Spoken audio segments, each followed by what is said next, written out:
ladies and gentlemen, attending the APEC CEO Forum. This is Tian Wei. I'm a moderator and host of World Insight from CGTN. Such an honor to moderate this panel and the session on the state of the world in the aftermath of COVID-19 to discuss how to build resilient and cooperation in the Asia-Pacific region during and after COVID-19. And I'm so honored to be joined by this guest on our panel, APEC CEO Dialogue with Bob Moritz. Mr. Moritz is the global chairman of PricewaterhouseCoopers, and he has been leading a team of 276,000 employees in almost 160 countries around the world. Mr. Moritz, good to see you. It's great to see you, Tian, as well, and good morning to those that are in the audience and watching around the world to this important conference. I just apologize I can't be with you in person. We hope to be with one another 2 years from now. Thank you for joining us. My first question, I see you personally and also your teams around the world have been very proactive over the past 11 months in order to deal with the crisis we have in this world. When you are talking to business leaders around the world, what are they saying about the state of the global economy, sir? Well, it's clear as we talk to executives, government officials, and community leaders that there's a challenge in the economy. If you were to go back a year ago, we were starting already to see some of the slowdown from an economic growth perspective, according to our own PwC CEO survey, which was launched in January of 2020. COVID-19 and the pandemic has only accelerated that slowdown and put it on steroids in terms of the impact it's had around the world. We know there's a challenge in terms of the uncertainty that all organizations and all countries are dealing with, particularly when you look at the increasing rise during the winter months for the Northern Hemisphere and perhaps the challenges that the Southern Hemisphere is having as well. And there's an implication in terms of what does that mean for work, for labor, and consumption overall. Clearly, we're looking and anticipating vaccines that'll help, but it's uncertain in terms of the impact of when, in fact, that'll come into effect in scale sufficiently enough to right-size the economy as it looks today. At PwC, we're projecting a slowdown in the economy in 2020 by about almost 4.5%, 5%, but we do see the opportunity for a rebound in 21. This is all dependent on how things progress over the next few months. But what's important is when we talk to our clients, the CEOs, their management teams, their boards, their supervisory boards, the ones that are most successful and most positive are using a framework.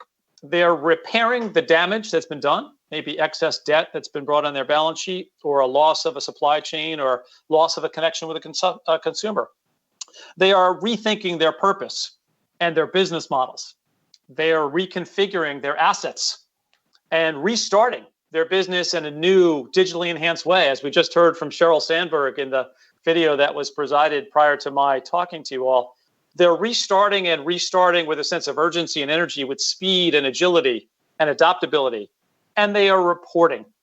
They're reporting to demonstrate the progress they're making against stakeholder needs, not just shareholder needs, to demonstrate what they're doing to be more inclusive with that growth, to deal with the challenges around the environment, to upskill people in their business, as well as people in their communities. So this way they are more responsive to the needs of the world that we are all dealing with. And those that are doing that well, I think both have survived and are now thriving, but also have a much more opportunistic and wide open future for them to take advantage of and contribute to society overall. You talk about the inclusive growth for the business community. Obviously, that's also the topic for this year's APEC CEO conference. But, how to be inclusive at this time when most of the companies are under financial strains? This is a question I'm sure business leaders around the world are asking them every day. Yes. Well, first, as we think about this issue, we need to have leadership teams step up and respectfully challenge the norms that we've demonstrated over the last few decades and learn from the challenges of the past. I will argue that even the lessons from 10 years ago during the last financial crisis were not fully absorbed and therefore after were applied. But step back, if you can, Tian, to the challenges. We see megatrends, demographics, shifting capital markets, the concepts of urbanization, the implications of scarcity of resources, and the impact of technology. It's clear that there's bigger gaps and asymmetry. The amount of wealth that's concentrated in a fewer number of people and the amount that are still in poverty. Clearly, capitalism, as we've defined it, has served society well over the past few decades, but with more transparency and more trends and asymmetry, we see more people being left behind. The system is not serving them well. As a result, we have to think about this system because due to that system not serving them well, there's a loss of trust. As a result, there's a rise in nationalism and populism. Mm-hmm. There's a disenfranchise with the system, their governments, the business community, or their leaders. So as a result, you've got to engage more to understand the world needs and articulate your purpose. You've got to understand what it means to actually think about the SDGs, the Sustainability Development Goals that the UN put out and others are focused on. And you need to equally importantly focus your strategy to be not just focused on shareholders, but stakeholders, the stakeholders that are relevant to you. And last but not least is organizations need to be held accountable. Governments need to be held more accountable. So rather than just focus on GDP growth if it was a country, or net income, or return on capital as a corporate, think about a broader set of metrics that demonstrate the progress and the comparability of how you're doing on the things that are most important to your stakeholders. The last point I will make, Tian, is these stakeholders now have a much bigger voice. We talk about investor activism. Yeah. I will argue that consumer activism becoming bigger and more important. Employee activism is becoming bigger and more important. And they are having a sway on the long-term sustainability of businesses, and they should have and will have an implication on government as well as we look ahead. So we need to be mindful, we need to be accountable, and we need to take actions to serve well the broader stakeholders in society that we all have to interact with as a responsibility of business. Engaging the stakeholder, that certainly are the key words. Even though it is not that easy, particularly this time, Mr. Moritz, I'm sure you know very well. By the way, when you are listening to and watching this conversation, you can also write to us and also interact with Mr. Moritz as our conversation continues. You can write to us through questions at APEC CEO Dialogues 2020.com. And by the way, Mr. Moritz, I have a question already coming in that's exactly linked to what you have just said about engaging the stakeholders. In fact, in September 2019, PricewaterhouseCoopers announced the $3 billion commitment to upskill all 275,000 of its employees and guarantee of employment. But what has been its state, the implementation of this plan, given what we have today, the challenges? Tell me more about exactly how you've been doing. Yes, so coming back to the starting point, about a year and a half ago, we clearly saw an opportunity. The world was challenged. Business was challenged, and PwC was no different. 74% of CEOs a year ago said that they were unable to achieve their strategic objectives because of not having the right talent and skills in their organization. That came out of our global CEO survey. We took upon it ourselves to basically make a commitment to our employees. We would ask them to lean in to the opportunities to learn, and we would provide them with new and different skills, what we call new world, new skills. These are skills to innovate, create new apps and bots, and to leverage digital opportunities. But it was not only that, it was to allow for them to adopt new technologies and for them to innovate at the local level and change the way they work. That would be beneficial for them as a person, beneficial to the business and the clients that we serve, and beneficial to create capacity for us to invest. So that program was the start of our larger commitment, but I want to make sure we understand the commitment was far bigger. The $3 billion US dollar equivalent commitment was to upskill our own people. It was to work with our clients and other governments about how they could upskill their citizens and their employees. But equally as important is to work with other organizations to say, what can we do to get skills in the youth and other age demographics so they are better prepared for the future? We know we can't do that by ourselves. No government can, no business can. So that's why, for example, we're working with UNICEF and the organization called Gen U, which is focused specifically on the educational needs of our youth from the age 10 to 24 to give them the skills and the opportunities. Things that we're focused on is getting them connectivity to technology, getting them good content and quality education, but equally as important, how to apply those skills for innovation, entrepreneurship, and opportunity that they deserve. Thereby being more inclusive and giving more and more people opportunity for future success, job opportunity, job security, and economic prosperity to the extent possible, which we all know, if we do that, has benefit to the country as well. Mm-hmm. Updating the skills, of course, Bob, is one thing, but how to provide and facilitate hope, especially among the younger generation in different parts of the world, probably that is an even more challenging job, isn't it? It is a very challenging job. When we think about this concept of new world, new skills, we have to think about not only the technical skills that people should have, we also have to think about the skills to adopt and learn to live and work in these new digital economies. But we also have to focus on continuous learning all the time. And we need to skill and upskill our leaders to help them drive the change. That change includes creating the right environment for opportunity and innovation. That skill includes creating a sense of optimism and the business case for change. That business case may be intellectual, it may be bottom line focused, or it may be emotionally focused. And we know from studies of humanity that technology and humanity have to come together. So you need that spirit of opportunity, hope, and light at the end of the tunnel. That's become a bigger challenge, obviously, with COVID-19, both because companies have maybe dedicated less money to those issues. The ones that are surviving and thriving are still investing for the long term. Likewise, it's a very crowded agenda for governments who are now trying to provide stimulus money. That stimulus money is going into people's pockets, maybe not to the education system. So we do have a crowded agenda. So the other role of business has to be to make sure this issue, which is so important to the world and to the citizens of the world, still remains a top priority for our leaders, business and government leaders and community leaders around the world. Mm.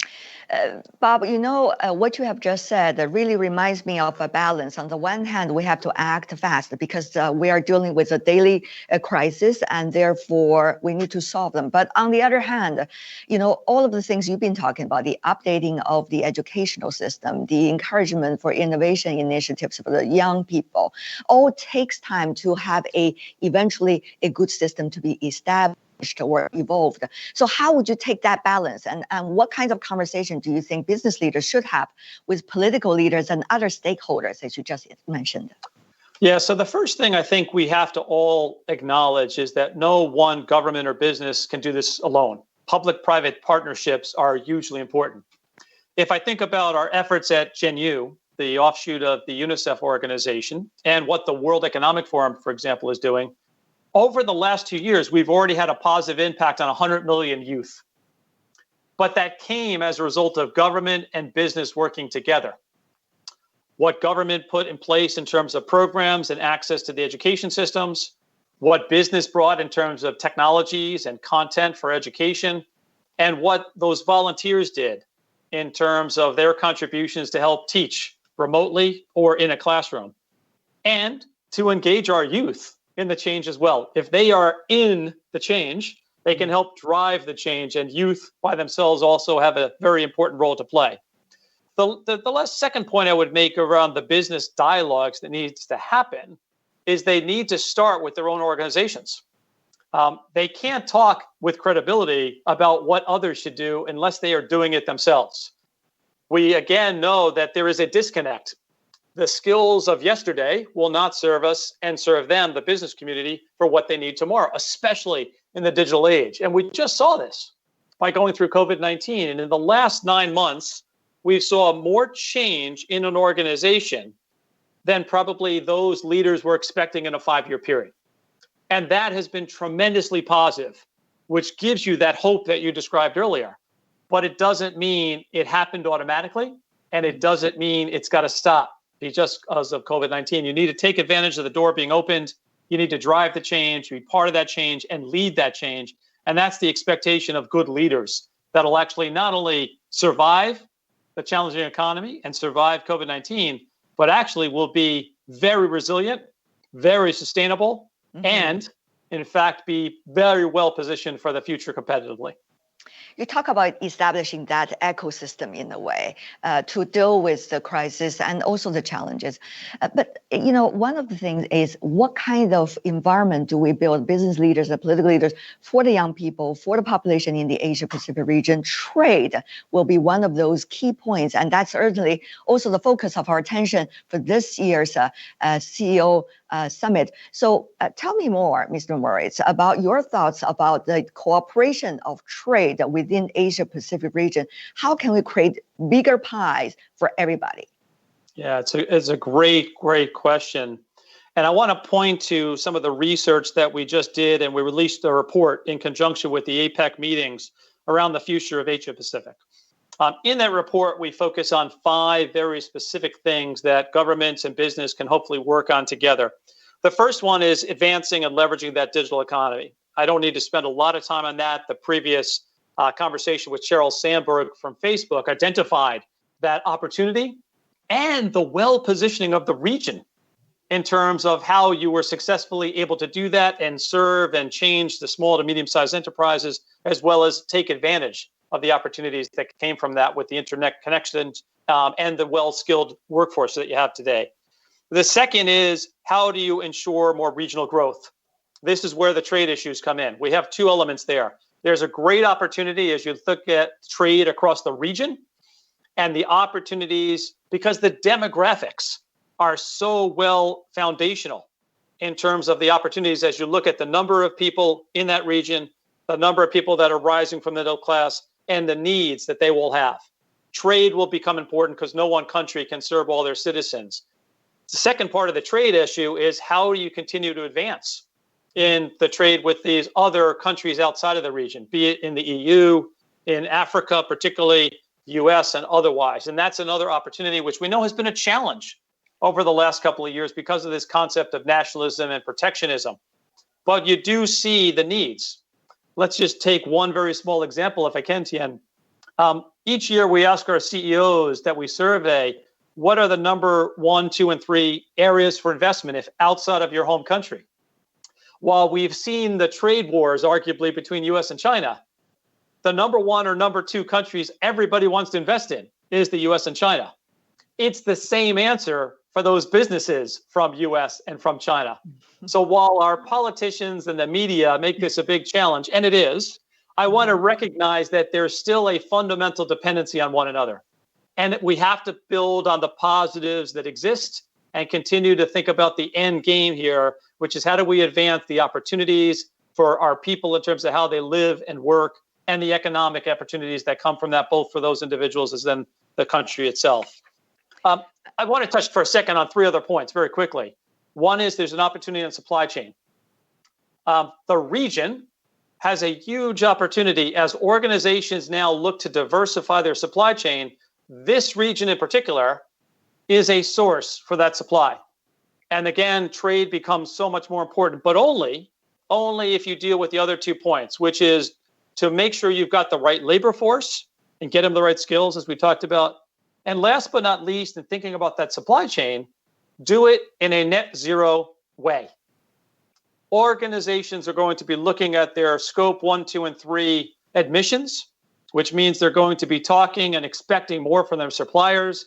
The more the region can deliver that supply of goods and services in a net zero way, the more people want to come and buy those services, which will increase the opportunity for trade on a going forward basis.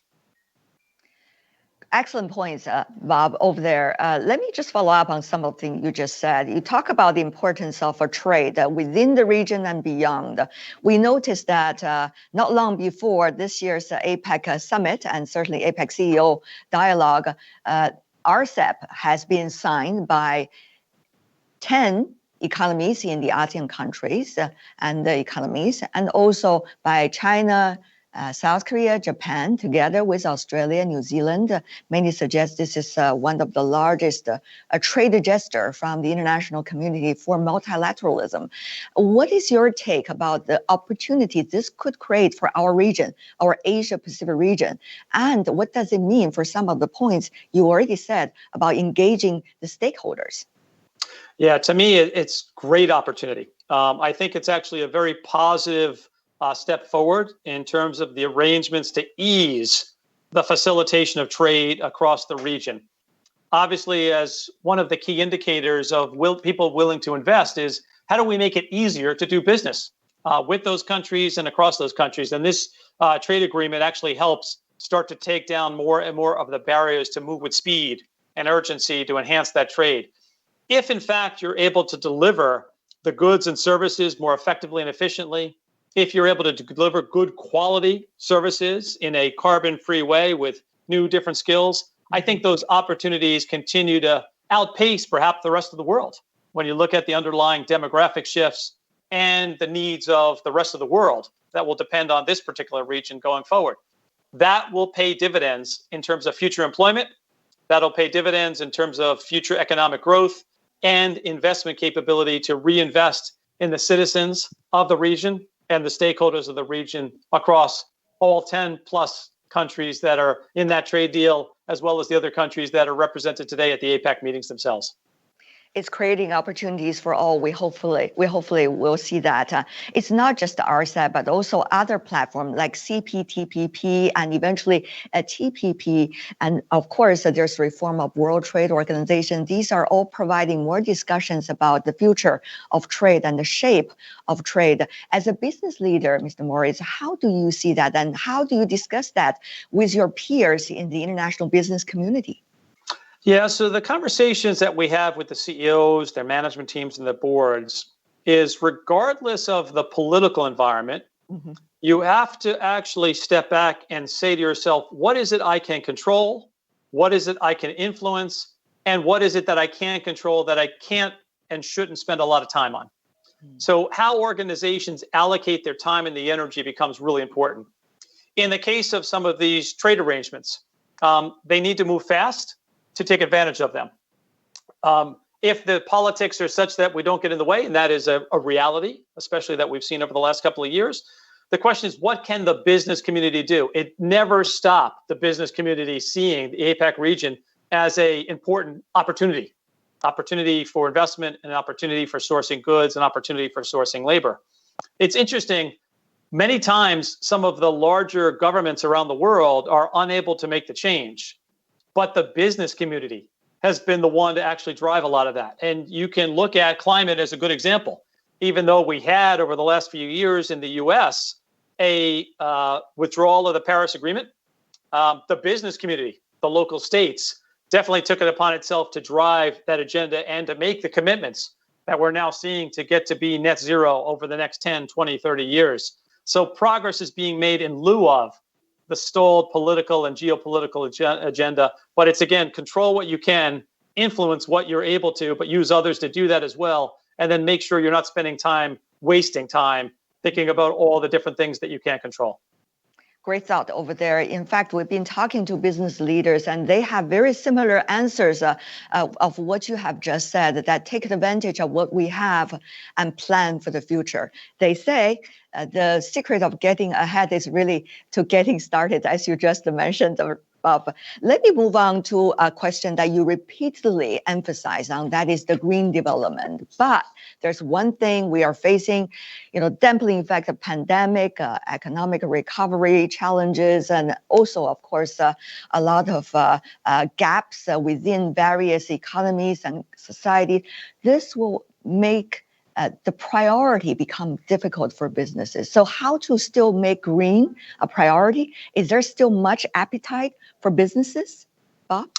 It's interesting, Tian. A year ago, when we were together at this conference and doing it, when you looked at the World Economic Forum, the environment was a top 3 priority for just about every conversation. Yes. It was evident based upon the natural disasters that were happening around the world. It was evident in some of the activism that was happening from stakeholders. And you saw it with investors. Investors in ESG funds and others were very active in terms of getting to be more progressive in this area. Why? Because they did see sustainable and green financing as an opportunity for the future. And those that focused on it, those that focus on your ESGs, actually statistically, when you look at the academic research, have a more likelihood of success avoiding bankruptcy and remaining sustainable. So organizations clearly moved in this direction. Banks and insurance companies clearly started to ask these questions. And for any business, the CFO, the CEO, the investor relations persons typically were getting questions from their bankers, their analysts, their credit agencies, and others about this place.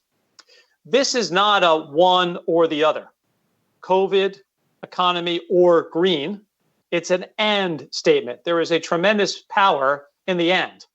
What I mean by that is you can actually solve for transforming organizations and do it in a more climate-friendly way that allows for you to achieve multiple objectives and create opportunities. And I think that's what many have seen with countries lately, where they are banking on the innovation that'll come to solve for these problems, creating job opportunity as a result of new companies and new jobs as a result, and making sure that they are seen as clean, climate friendly, and satisfying the stakeholder needs that the consumers, the employees, or the investors, or the bankers want them to make. And I think that's a great opportunity. We see many examples from PwC. We, PwC, made our own commitment recently to be net zero by 2030. Why? Because our clients expect us to do the same. Our clients will expect us. Our employees will expect us to do the same. If not, they will not join us. If we don't do it, our clients won't use us. So there is a business reason that actually hits the bottom line, as well as being a good corporate citizen and taking care of society. This is an and statement, and there's tremendous power in doing both. Not only businesses, but also economy in the Asia Pacific region are committing. The country where I'm originally from, China, for example, have been committing to be net zero by the year 2050. And also we see Japan, for example, has also been making commitment, other economies as well. But there is the thing, Mr. Moritz, how to make sure that the business world will be working with the national policies and be able to encourage one another. I think that would be a very interesting phenomenon to watch. What is your take? Yeah, I think as we come back to this concept of reporting, I said the 5 R's, right? So repair, rethink, reconfigure, restart, and report. The reporting will do two things. It will demonstrate the progress we've made, and it'll demonstrate comparability, one country versus another, one business versus another, which will be the judge, and the stakeholders will be that judge. As a result, business and business leaders now are understanding the role is not just about how do I take care of my company. It's about how do I take care of my company and its stakeholders. So therefore, they will do what they can with their company. They will work with their stakeholders and their business partners and others in their ecosystem, and they will be more vocal in working with government leaders to talk about the public-private partnership that has to exist to deal with these challenges going forward. And the organizations that are doing that are more trusted. Trust is a commodity today that has weakened quite a bit over the last number of years. To be successful, to be sustainable, and to achieve your outcomes, you need to be more trusted. The employees, your stakeholders at large, will want you to do more with your voice. The Edelman Trust Survey that many of you know about from the audience surveys trust each year. One of the more trusted individuals or categories of people is actually CEOs of businesses, more so than governments, more so than NGOs. I unfortunately would say more so at times than media. I apologize for that. But the reality is, it is an opportunity for the business community to step up and lead by example and take advantage of the trust they have today and not lose it tomorrow by not using the power and the responsibility that they have. I will have one follow-up to that, and then I'll ask you a question coming from the audience. But so first, a follow-up about that. We've seen over the past few years, particularly business leaders taking on a leading role about thinking ahead, Mr. Moritz. But now it's really the time about how to make sure the knowledge learned and experiences gained can be quickly shared with the other stakeholders, because we really need to act. Too much time already being wasted. Mr. Moritz, your take. What kind of platforms, how to do it? Yeah, maybe two comments in this regard. First off, let's acknowledge some positives. While the pandemic was and is a great tragedy from a humanity perspective, an economy perspective, and now we're still dealing with that pandemic, and others are dealing with the pandemic fatigue. But one thing that was amazing when you brought technology and humanity together was the amount of innovation that happened and how we were able to catapult some of that innovation. Think about the vaccines that are forthcoming relatively soon, and we have them around the world. To do so in record time is amazing. And to be able to produce billions of vaccinations in a short period of time, amazing. This goes now to how leaders create the right environment and drive change. The best thing they can do is engage their entire employee base and give them the right environment to innovate, the right data and technology to leverage, and permission to come up with new ways of working that make their lives easier, to make their work easier, and make the company more responsive to those stakeholders.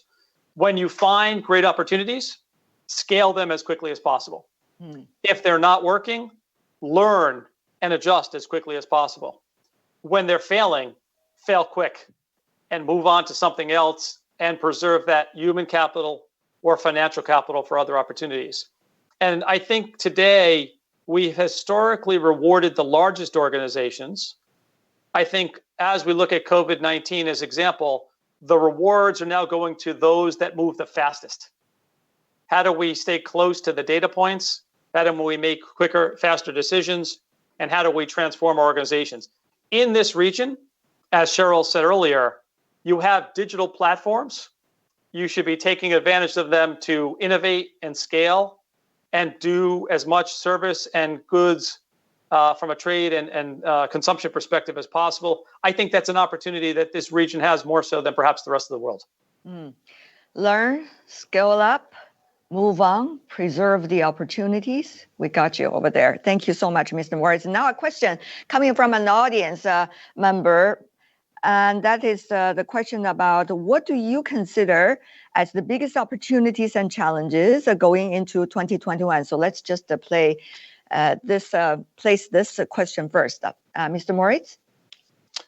I think one of the biggest challenges is, do we have the right leadership? This is an uncertain time, and there are no playbooks. There is not a lot of history to tell us and teach us what to do in response. And as a result, leaders have to be much more engaged and empathetic. They need to understand the needs and ultimately determine what's best to serve those stakeholders. I know one CEO rightly says the CEO job is to take all those data points and make the really tough decisions about what to do. The same goes for government leaders, business leaders, and to think about ultimately their stakeholders is huge. We do not have enough leadership that is willing to take risk, to drive change, and to drive it such that we have better outcomes going forward. And we're all about better outcomes for the society and the stakeholder group within the world that we are all living in. So the leadership vacuum is a challenge. The second challenge is trust. If I can for a moment, decades ago, the average citizen had a lot of trust in the system. They believed our leaders had information that they didn't have, and they believed they would do the right things with that information and believed that they would serve society at large. And they also believed they could be a future leader with the right effort, the right opportunity, and the like. Today, they don't see that as readily and therefore lose trust in the system. So more trust with one another, more open dialogue with one another, and trust and leadership go hand in hand. Those, I think, are the two biggest challenges in the uncertain world that we're dealing with right now as we look towards 2021. Great points there. Mr. Moritz, you earlier talked about the CEO's job is really to get all the information he or she can, process the data, try to come up with the right decision. So what kind of right decision are you trying to come up with these days? What would keep you up at night besides talking to us right now? For PwC, it's a pretty easy answer, which is how do we continue to invest in our own people so they have the right relevant skill sets? How do we become a technology-enabled organization, not just a human organization, and leverage technology more so, again, consistent with our earlier conversations, and make sure we are relevant to the clients that we serve. And that goes to corporates and governments and communities and the like. I go back to our purpose. About 4 or 5 years ago, we landed our purpose, which was all about helping build trust in society and solving some big, important problems. That resonates well, but we have to have the right relevant skills and the right service offerings to make sure our clients, our governments, our communities enable trust and get the outcomes that they are looking for. And I think that's a big opportunity for PwC, and therefore we're making these investments similar to, as you said, Tian, the New World, New Skills Initiative is just one of those as we think about the world ahead.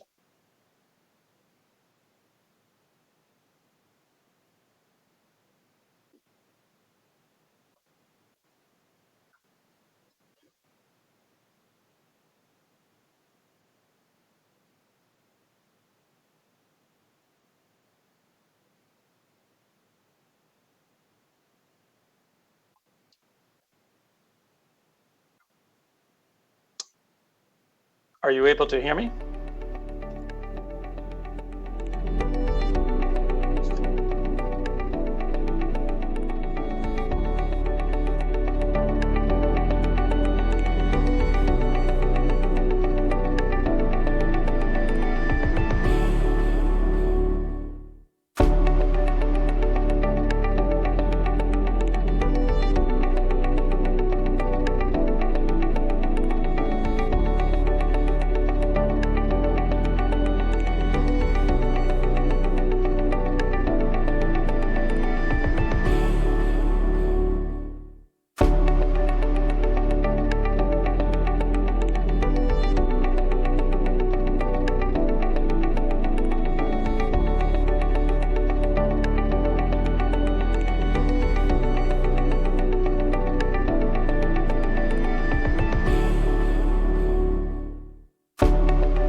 Mr. Moritz, still there?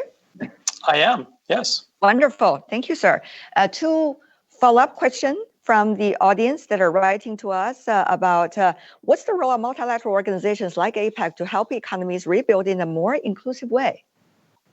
I think the organizations like APEC and many others are very important. I think they enable best practice sharing. They enable policy decisions across geographic borders, and they help reduce the friction that our systems have today.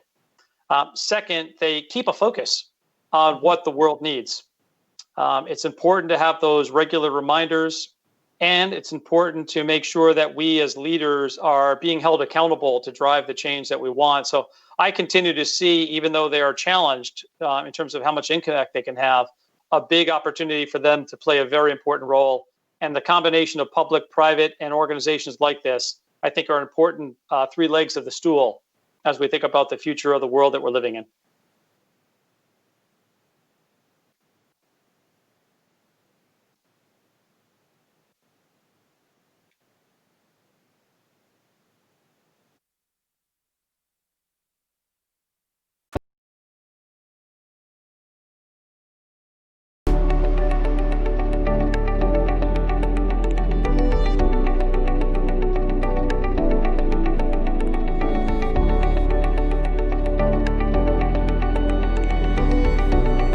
Three things.